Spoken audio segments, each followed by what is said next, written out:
যদি গুনাহ করে, আল্লাহর বান্দার জন্য যে খাতা আছে, ফেরেশতারা যেটা লেখে, ওইখানে গুনার খাতায় তার নাম উঠে গেল।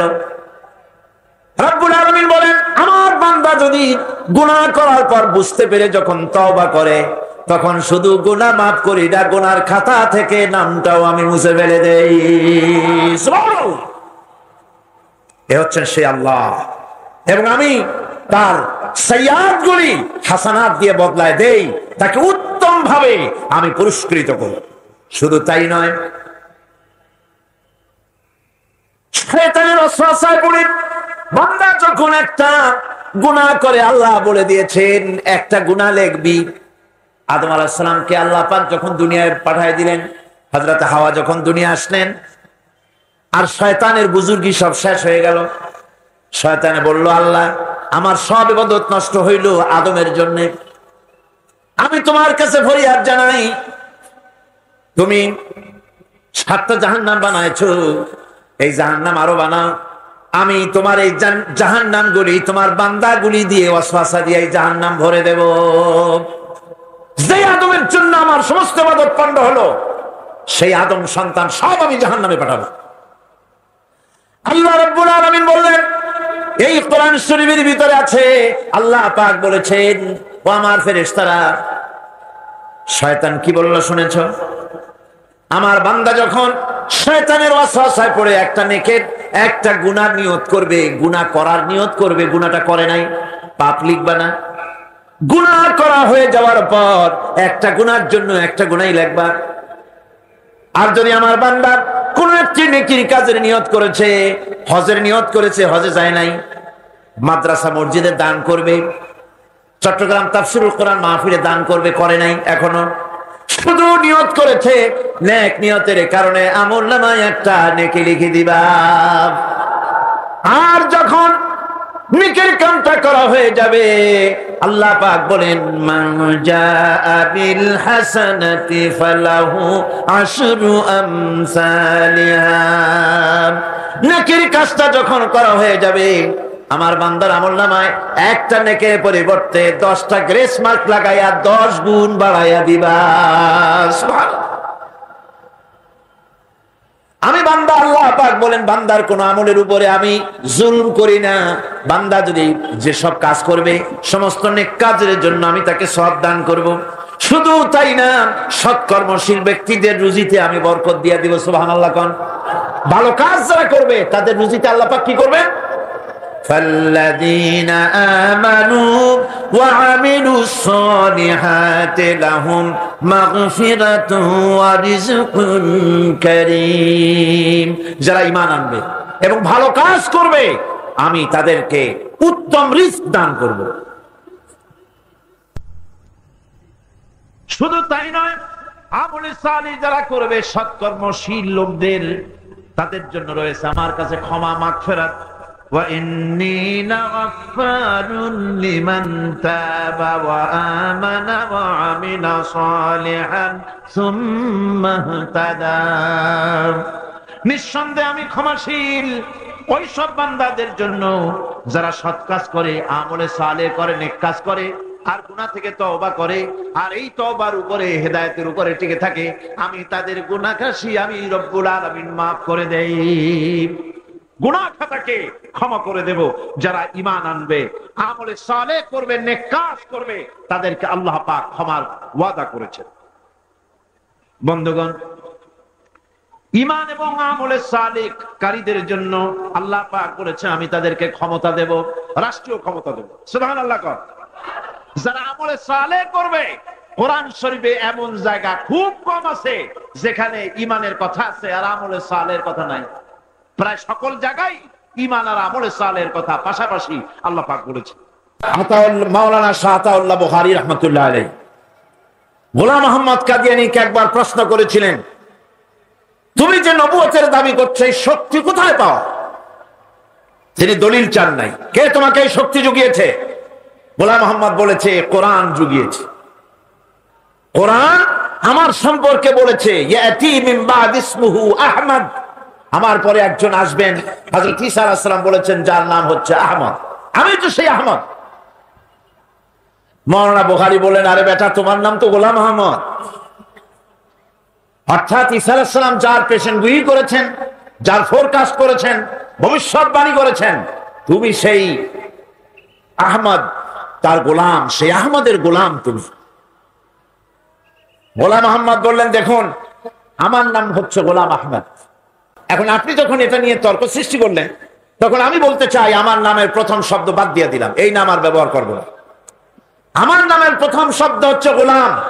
গোলাম বাদ দিলে আমি আহমদ হয়ে যাই, তাহলে তো আর আপনি আপত্তি করতে পারেন না। মাওলানা বুখারী বললেন, যদি তাই হয় তাহলে নামের প্রথম শব্দ বাদ দেওয়া যদি জায়েজ হয়, তোমার ফতোয়া নিয়ে আমি আমার নামের প্রথম শব্দ বাদ দিলাম। আমার নাম হচ্ছে আতা আল্লাহ, আমার নামের প্রথম শব্দ বাদ দিলে আমি আল্লাহ হয়ে যাই। আর আমি আল্লাহ হয়ে বলছি, তোর মতো গাধাকে আমি নবুয়ত দেই নাই। এরপরে এই গোলাম আহমদ কাদিয়ানীর মৌত হলো। উম্মতেরা তালাশ করে পায় না নবী গেল কই। 3 দিন পর দুর্গন্ধের চোটে অস্থির টয়লেটের দরজা খুলে দেখে জনমের মতো খাইয়া প্যাক ফুলিয়া শেষ হয়ে গেছে। বন্ধুগণ, আজকে এই বিষয় আমি এই জন্য টেনেছি, বিশ্বব্যাপী মুসলমানদের বিরুদ্ধে আজ চলছে তথ্য সন্ত্রাস, মিডিয়া সন্ত্রাস। এই মিডিয়া সন্ত্রাসের সামনে গোটা পৃথিবীর মুসলমানেরা আজ এতিম। মুসলমানেরা কি এতিম? সিএনএন এর মতো একটা টিভি চ্যানেল আমাদের হাতে নাই, ভয়েস অফ আমেরিকার মতো, বিবিসির মতো একটা রেডিও স্টেশন আমাদের নাই, সিএনএন, স্টার টিভি ইত্যাদির মতো পাওয়ারফুল কোন টিভি চ্যানেল আমাদের হাতে নাই। ফলে বিশ্বব্যাপী মুসলমানদের বিরুদ্ধে গালি দেওয়া হচ্ছে। মুসলমানরা মৌলবাদী, তারা হচ্ছে রিয়াকশনারি, তারা প্রতিক্রিয়াশীল, তারা রক্ষণশীল। গালাগালি দিয়ে মুসলমান থেকে ইয়াং জেনারেশন, নতুন প্রজন্মকে ইসলাম থেকে দূরে রাখার প্রচেষ্টা করছে। এই প্রচেষ্টায় এক ধাপ এগিয়ে গেছে ইহুদি আর খ্রিস্টানেরা। খুব লক্ষ্য করে শুনুন, পৃথিবীর সমস্ত ইহুদি খ্রিস্টানরা মিলে লক্ষ বিলিয়ন, সহস্র সহস্র বিলিয়ন ডলার খরচ করে আহমদী জামাতের জন্য, কাদিয়ানীদের জন্য লন্ডন শহরে বিশাল এক টিভি সেন্টার চালু করে দিয়েছে। যে সেন্টারের নাম হচ্ছে এমটিভি, যেটা হচ্ছে মুসলিম আহমদী ইন্টারন্যাশনাল টেলিভিশন। এই টেলিভিশনের মাধ্যমে পৃথিবীর বিভিন্ন ভাষায় দুনিয়ার মুসলমানদেরকে বিভ্রান্ত করার প্রচেষ্টা চালাচ্ছে। বাংলাদেশেও বাংলা ভাষায় 1 ঘন্টা এই টিভি চ্যানেলের মাধ্যমে তারা মানুষকে বিভ্রান্ত করার চেষ্টা করে। তারা খবরে বলেছে গত বছর নাকি 30 লক্ষ মানুষ আহমদী জামাত গ্রহণ করেছে। মিথ্যে কথা। এই সব কথা বলে তারা বিভ্রান্ত করে। আমার মুসলমান ভাইয়েরা, পৃথিবীর 18টি মুসলিম দেশ কাদিয়ানীদেরকে অমুসলিম, নন মুসলিম মাইনরিটি বলে ঘোষণা করেছে। কিন্তু দুর্ভাগ্যজনক ভাবে সত্য, পৃথিবীর 2য় বৃহত্তম মুসলিম দেশ 12 কোটি তাওহীদি জনতার দেশে আজও এই কাফেরদেরকে মাইনরিটি হিসেবে ঘোষণা করা হয় নাই।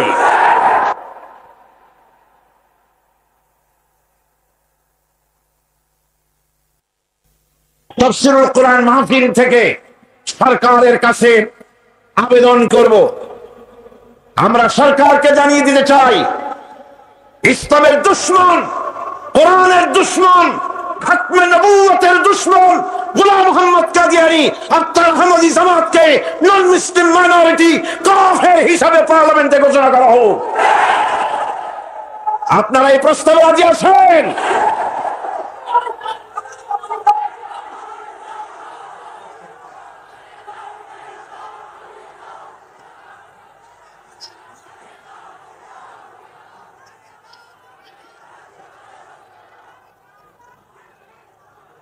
আমাদের ইমানের দুশমন, কোরআনের দুশমন, এরা বিভিন্ন শহরে অফিস তৈরি করে করে মুসলমানদেরকে ধ্বংস করার জন্য, তাদের ইমান ও চরিত্র নষ্ট করার জন্য তারা অপতৎপরতা চালাচ্ছে।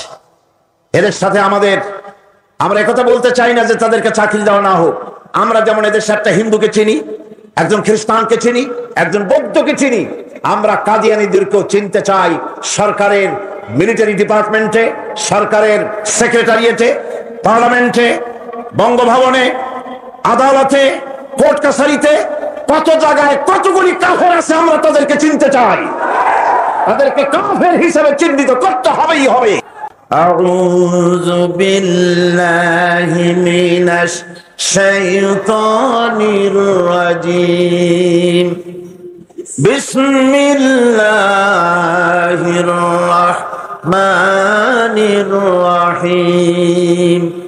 ওয়াল আসরি ইন্নাল ইনসানা লাফি খুসর ইল্লাল্লাযীনা আমানু ওয়া আমিলুস সালিহাতি ওয়া তাওয়াসাউ বিল হাক্কি ওয়া তাওয়াসাউ বিস সাবর।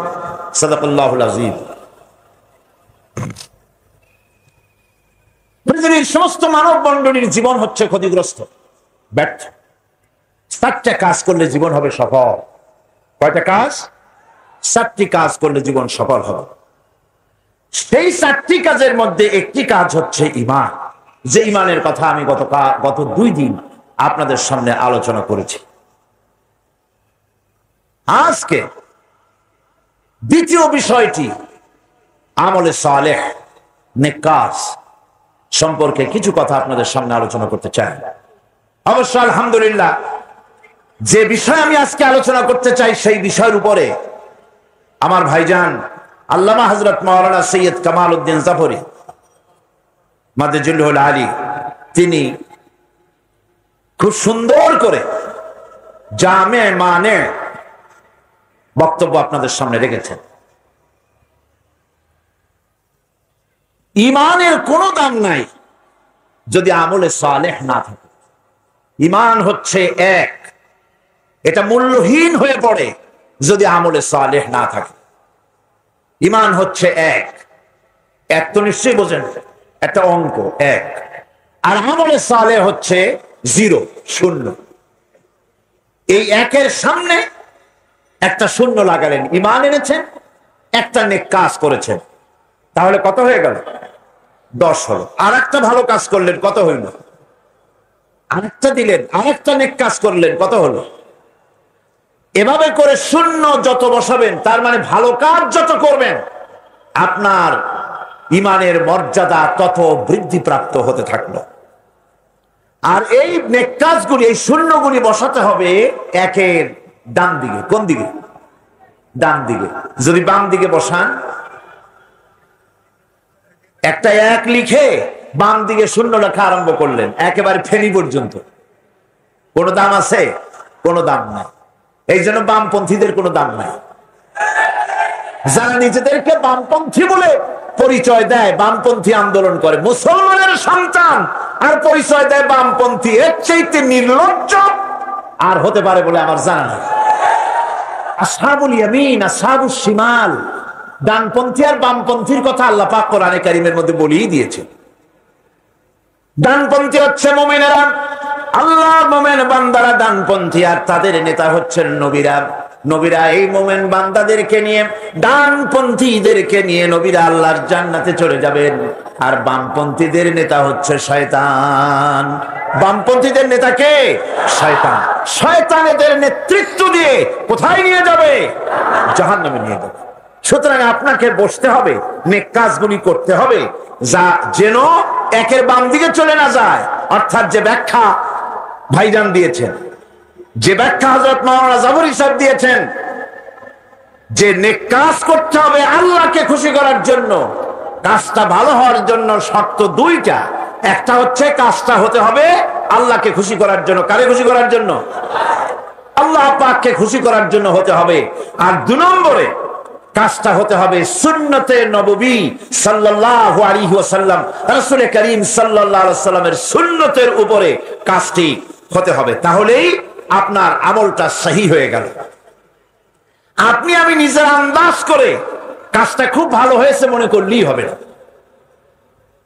নিকৃষ্ট বা অসৎ কাজের পরিণতি সম্পর্কে কোরআন বলছে, قل هل ننبئكم بالأخسرين أعمالا الذين ضل سعيهم في الحياة الدنيا وهم يحسبون أنهم يحسنون صنعا।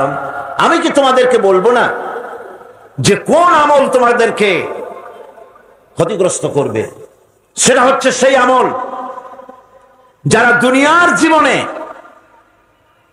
দুনিয়ায় উন্নতি করার জন্য কাজ করে, তাদের সমস্ত জদ্দোজাহাদ, তাদের চেষ্টা প্রচেষ্টা দুনিয়ায় টিকে থাকার জন্য তারা করে থাকে। যে কাজগুলি আল্লাহ পাকের খুশনুদি হাসিলের জন্য, আল্লাহ পাককে খুশি করার জন্য করা হয় না, সেই কাজগুলি মানুষের সমস্ত প্রচেষ্টাকে, তার চেষ্টাকে, তার সমস্ত আমলগুলিকে বিনষ্ট করে দেবে। এগুলি কিয়ামতের দিন কোনো ফায়দা হবে না।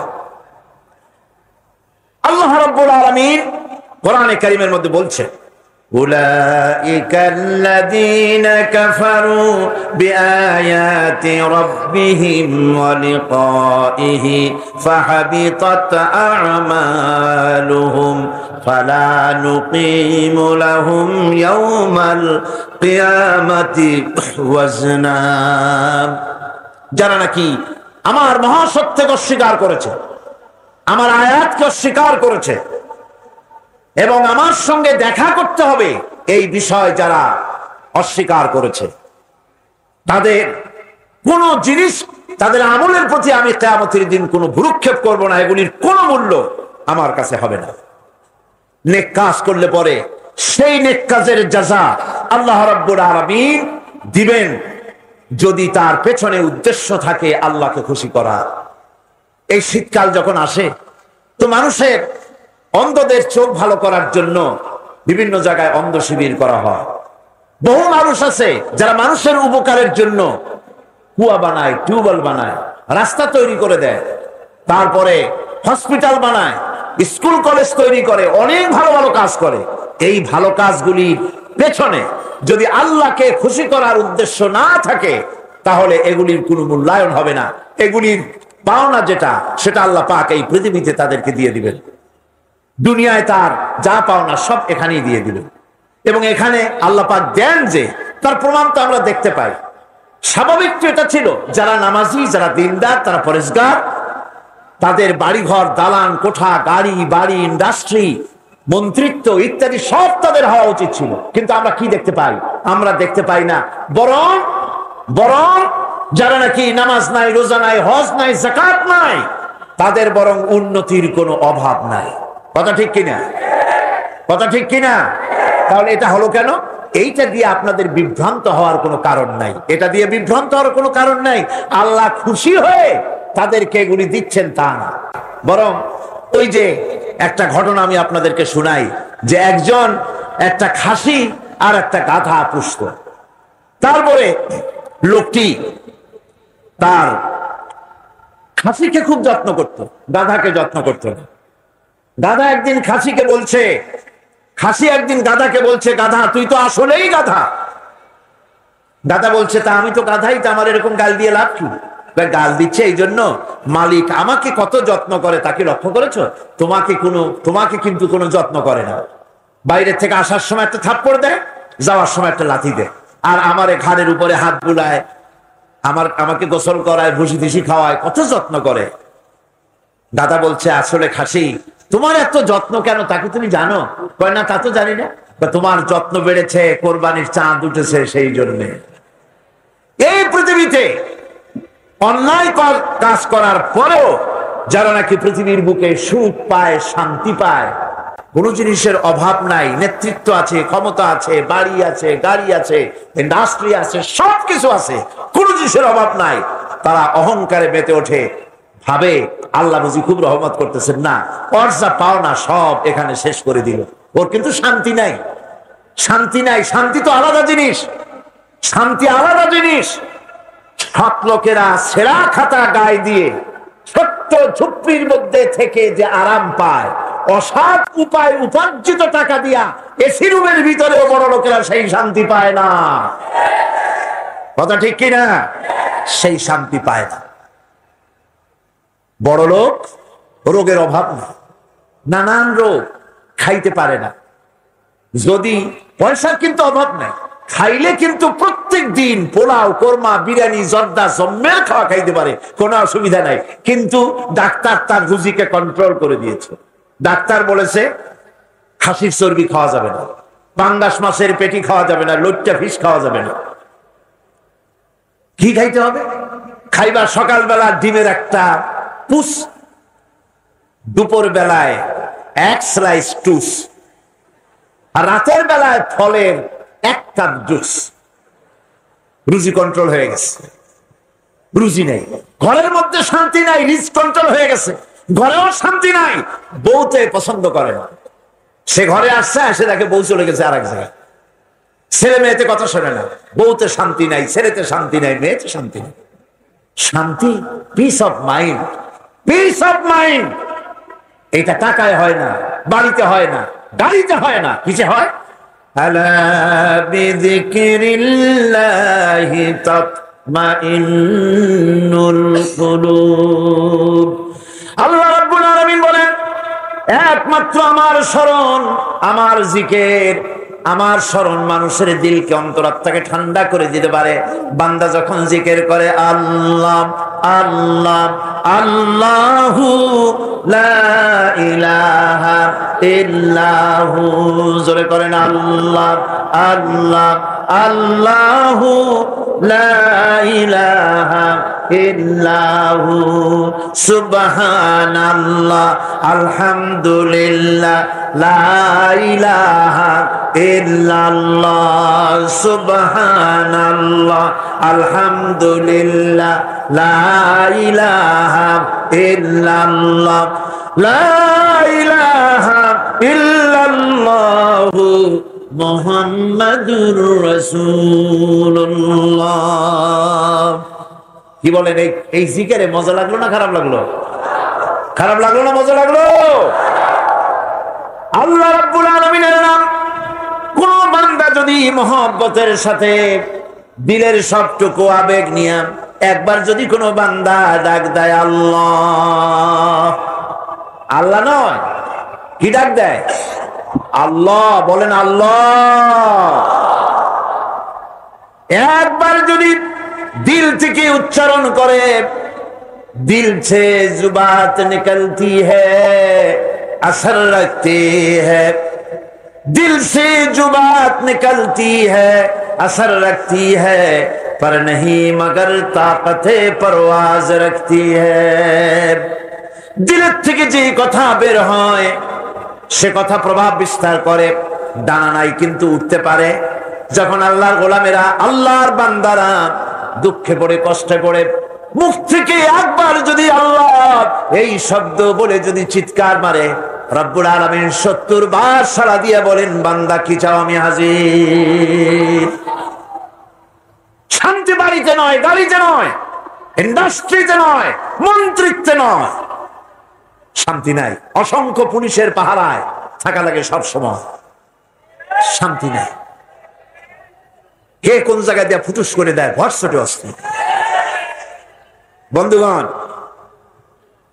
গরিব মানুষ, টাকা নাই, পয়সা নাই, সারাদিন ঠেলা গাড়ি চালাইছে, সারাদিন রিক্সা বেশ, সারাদিন কাজ করে ঘর মাত্র কলে বরে, ঘরের মধ্যে ঢুকেছে ভুসি দিয়া, মিহিন আটার ভুসি, সেই ভুসি দিয়ে রুটি বানানো হয়েছে। ওই রুটি খেতে দেওয়া হলো, বউ পাশে বসে বাতাস করতেছে, ঘাম মশাই দিতেছে, আর একটু খাও। এরপরে যত্ন করে খাইতে দিল।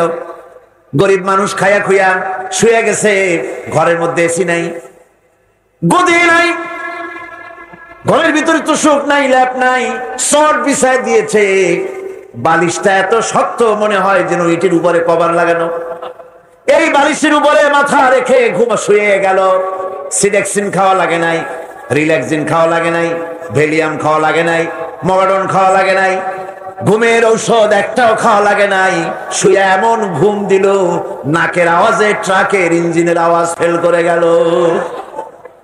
দেখছেন অবস্থা? শান্তি টাকা দিয়া পয়সা দিয়া হয় না, শান্তি দেন কে? জোরে বলেন কে? এই জন্য আল্লাহ রাব্বুল আলামিন যারা সৎকর্মশীল বান্দা হন, ওই বান্দাদেরকে মানুষেরা ভালোবাসে। সৎকর্মশীল বান্দা মৌলানা শামসুদ্দিন সাহেবের কত গাড়ি আছে, কত ইন্ডাস্ট্রি আছে, মানুষে ভালোবাসে কিনা কোন? ভালোবাসে কিনা? একটা নমুনা দেখাইলাম। যারা দিনদার, পরহেজগার, ইমানদার, সৎকর্মশীল, আল্লাহ তাদের ব্যাপারে কি করে শোনেন। ইন্নাল্লাযীনা আমানু ওয়া আমিলুস সলিহাতি সায়াজআলু লাহুমুর রাহমানু উদ্দা। আল্লাহ পাক বলেন, যারা নাকি ঈমান এনেছেন আর আমলে সালেহ করে, রব্বুল আলামিন তার বান্দাদের দিলের মধ্যে তার জন্য মহব্বত পয়দা করে দেন। মানুষেরা ভালোবাসে, মহব্বত করো।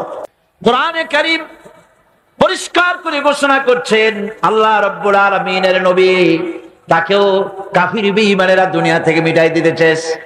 হিজরতের রাতে হযরত আবু বকর সিদ্দিক রাদিয়াল্লাহু তাআলা আনহুকে সঙ্গে করে নিয়ে নবীজি সর পাহাড়ে চলে গেলেন। ফজর হয়ে গেল। হযরত আবু বকর বলেন, হুজুর আর বাঁচার উপায় নাই, কাফেররা দেখে ফেলবে, এখনই পালাই, গুহার মধ্যে ঢুকি। এই গুহার ভিতরে সাপ থাকতে পারে, বিচ্ছু থাকতে পারে, আমি আগে ঢুকি, সাপ করি, যদি কোনো বিপদ হয় আমার উপর থেকে হয়ে যাক, আল্লাহর নবী বেঁচে থাকুন। গুহার ভিতরে নেমে নিজ হাতে সবকিছু সাফ করে হুজুরকে সেখানে তিনি ডাকলেন। নবীজি বললেন, আবু বকর বড় কষ্ট করেছি, একটু বিশ্রাম করি। হযরত আবু বকর উলুর উপরে মাথা রেখে হুজুর ঘুমায় গেলেন। রাসূল করিম সাল্লাল্লাহু আলাইহি ওয়াসাল্লাম ঘুমিয়ে আছেন। কাফেররা খুঁজতে খুঁজতে এসে গেছে। হযরত আবু বকর বলেন, হুজুর বাঁচার উপায় নাই, কাফেররা গুহার দরজা পর্যন্ত এসেছে, আমরা তো ধরা পড়ে গেলাম। হুজুর বলেন, ভয় পেও না, চিন্তা করো না, ইন্নাল্লাহা মা'ানা লা তাহজান ইন্নাল্লাহা মা'ানা। কোনো চিন্তা করো না, পেরেশান হয়ো না, আমরা মাইনরিটি নই, আমরাই মেজরিটি, কারণ আল্লাহ রাব্বুল আলামিন আমাদের সাথে আছেন। কাফেররা কিচ্ছু করতে পারলো না, আল্লাহ পাক হেফাজত করলেন। আল্লাহ তাকে মদিনায় আনলেন, আল্লাহ প্রেসিডেন্ট বানাই দিলেন। সুবহানাল্লাহ, সুবহানাল্লাহ কইতে ইচ্ছে করে না? দুনিয়ায় এই ষড়যন্ত্র নতুন কিছু নয়। হযরত ইউসুফ আলাইহিস সালামকে এই কোরআন সাক্ষী, কে সাক্ষী? ইউসুফ আলাইহিস সালামকে ভাইরা ষড়যন্ত্র করে কুয়ার মধ্যে ভালাই দিল, কুয়ার ভিতরে ফেলে দিল। ওরা মনে করলো কুয়ার ভিতরে ইউসুফ আলাইহিস সালাম মরে যাবেন, আর মাথা উঁচু করে দাঁড়াইতে পারবে না। কিন্তু ইউসুফ আলাইহিস সালামের ভাইরা বুঝতে পারে নাই এটা কোনো কুয়া নয়, মরণ কুয়া নয়। আল্লাহ এটাকে বানালেন একটা টানেল, একটা সুড়ঙ্গ, একটা মুখ দিয়া ইউসুফ আলাইহিস সালামের ভাইরা ইউসুফ আলাইহিস সালামকে কুয়ার মধ্যে ফেলে দিলেন। কুয়ার আরেক মুখ দিয়া রব্বুল আলামিন হযরত ইউসুফকে নিয়ে মিশরের প্রেসিডেন্ট বানায় দিলেন। আল্লাহ রাব্বুল আলামিনের এই প্রচন্ড ক্ষমতাটা। ইন্নাল্লাহা আলা কুল্লি শাইইন কাদির, সমস্ত জিনিসের উপরে কুদরত রাখেন, ক্ষমতা রাখেন। মুমিন ব্যক্তি এসব শুনিয়া কলিজা ফুলিয়া দেহের চাইতে কলিজা বড় হয়ে যায়। সুবহানাল্লাহ। দুনিয়ার কাউকে পরোয়া করে না, পরোয়া করে কেবলমাত্র কাকে? আল্লাহ পাককে। মাথা নত পৃথিবীর কারো কাছে করে না, মাথা নত করে কার কাছে? জোরে কোন কার কাছে? কেবলমাত্র আল্লাহ রাব্বুল আলামিনের কাছে। আমার বন্ধুগণ, এরপরে মুমিন ব্যক্তির ঈমান আনার কারণে সবচাইতে বড় ক্ষতিগুলো থেকে আল্লাহ বাঁচায় দেন। আল্লাহ বলেছেন সমস্ত মানুষের জীবন ক্ষতিগ্রস্ত, ঈমান আনলেই জীবন সবল হবে। কি আনলে জীবন সবল হবে? ঈমান। এই ঈমান আনলে পরে মানুষকে আল্লাহ রাব্বুল আলামিন মুমিন নিরহংকার বানায় দেন। মুমিন নিরহংকার হয়, মুমিন বিনয়ী হয়, মুমিন আত্মমর্যাদা সম্পন্ন হয়, মুমিন জবাবদেহিমূলক জীবন যাপন করতে সমর্থ হয়। আল্লাহর ভয় তার কলিজা থরথর করে কাঁপতে থাকে, সে কোনো বাজে কাজ করতে সাহস পায় না। ঘুষ খায় কারা? যারা ঘুষ খায়, আল্লাহর ভয় অন্তরে নাই। আল্লাহর ভয়, কথা বল না, আল্লাহর ভয় অন্তরে নাই। ঘুষ যখন গ্রহণ করে তখন তার মনের ধারণা পুলিশ দেখে না, গোয়েন্দা বিভাগ দেখে না, তার বস দেখে না, কেউ দেখে না। বেমালুম টাকাগুলা নিয়ে পকেটের মধ্যে থুইয়া দেয় আর মোছে আতর মেখে তেল মেখে মুস্কি মুস্কি হাসে।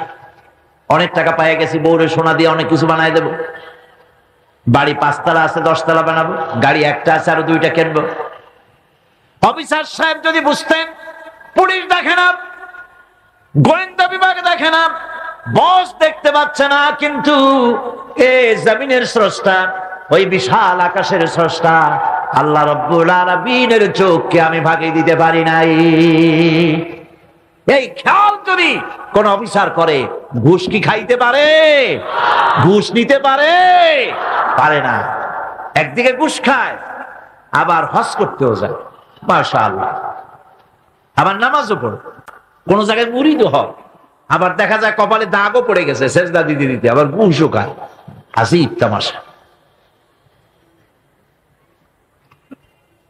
আল্লাহর ভয় অন্তরে থাকলে বলে জমিনের আইল টেরতে পারতো না, ঘুষ খেতে পারতো না, যেহেতু কোরআনে কারীম বলছে ওয়ায়ালামু মা ফিল বাররি ওয়াল বাহরি ওয়া মা তাসকুতু মিন ওয়ারাকাতিন ইল্লা ইয়ালামুহা। আল্লাহ রাব্বুল আলামিন বলেন এই পৃথিবীর বুকে কি হয়, মাটির তলে কি হয়, পানির তলে কি হয়, কোথায় কি হয় সব আমার জানা আছে। এমনকি কোন গাছের পাতা যদি পড়ে যায় তাহলে পৃথিবীর কোন গাছের কোন পাতাটি পড়েছে আমি রব্বুল আলামিনের কাছে তার খবর হয়ে যায়, সব জানি। আমরা কি তা বিশ্বাস করি? না। জি তো কইলেন আন্দাজে, করি না। জি যদি বলি এটা মুখের কথা, এটা মনের কথা নয়। আমরা একদিকে বলি যে আল্লাহ দেখেন শোনেন সব বিশ্বাস করি, এ কথা যদি মনের কথা হতো তাহলে ঘুষ খাওয়া, চুরি করা, জেনা করা, মদ খাওয়া, শয়তানি করা, বদমাশি করা, মানুষের বিরুদ্ধে আরেকজনকে লাগায় দেওয়া, প্রতারণা করা, এগুলি কি সম্ভবপর হতো? সম্ভবপর হতো। আমার বন্ধুগণ, এই জন্য আমি বলি কোরআনে কারীমের একটি আয়াত যদি আমরা অনুসরণ করি, প্রায় প্রতি বছর এই আয়াতটি আমি আপনাদেরকে শোনাই, আজও শোনাতেছি। একটি আয়াত আমাদের জন্য হেদায়েতের জন্য যথেষ্ট হয়ে যেতে পারে। রব্বুল আলামিন বলেছেন মা ইয়াকুনু মিন নাজওয়া সালাসাতিন ইল্লা হুয়া রাবিউহুম ওয়ালা খামসাতিন ইল্লা হুয়া সাদিসুহুম ওয়ালা আদনা মিন যালিকা ওয়ালা আকসারা ইল্লা হুয়া মাআহুম আইনামা কানু। তিনজন মিলে যেখানে তোমরা পরামর্শ করো, গোপন সলা পরামর্শ করো, মনে রেখো তিনজন না, ওখানে আরেকটা সত্তা আছে, সেই সত্তার নাম আমি আল্লাহ রব্বুল আলামিন। যেখানে 4 জন তোমরা, আমি সেখানে 5জন, যেখানে তোমরা 5 জন, আমি সেখানে 6ষ্ঠ। কোথায় যাবে? তুমি যেখানে, আমি আল্লাহ পাক আছি সেখানে। আল্লাহ পাক সর্বত্রই আছে, সর্বত্রই আছে। তার নলেজের বাইরে কোনো জিনিস নাই, তার জ্ঞানের বাইরে, দেখার বাইরে, শোনার বাইরে কোনো জায়গা নাই। আল্লাহ পাক বলছেন ওয়ালাকাদ খালাকনাল ইনসানা ওয়া না'লামু মা তুওয়াসবিসু বিহি নাফসু ওয়া নাহনু আকরাবু ইলাইহি মিন হাবলিল ওয়ারিদ। মানুষকে সৃষ্টি করেছে আমি, তার অন্তঃকরণের ভিতরে কি ওয়াসওয়াসা হয় তাও জানি আমি। শুধু তাই না, আমি তোমার রগের কাছে, তোমার সারা যার উপরে তোমার মাথাটা খাড়া, এর থেকেও আমি তোমার নিকটে। শুধু তাই নয়, মা ইয়ালফিযু মিন কাওলিন ইল্লা লাদাইহি রাকীবুন আতীদ। মানুষ এমন কোন কথা বলে না যে কথাগুলিকে আমার ফেরেশতারা সঙ্গে সঙ্গে রেকর্ড করে না রাখে, সমস্ত কথা তোমার রেকর্ড হয়ে যায়। সুতরাং আল্লাহ রাব্বুল আলামিন, তার উপর ঈমান আনলে ঈমানদার ব্যক্তি সাহসী হয়, চরিত্রবান হয়। দিনদার হয়, ইমানদার হয়, তার কারণে সমাজ এবং রাষ্ট্র ভালো হয়ে যায়। সুবহানাল্লাহ।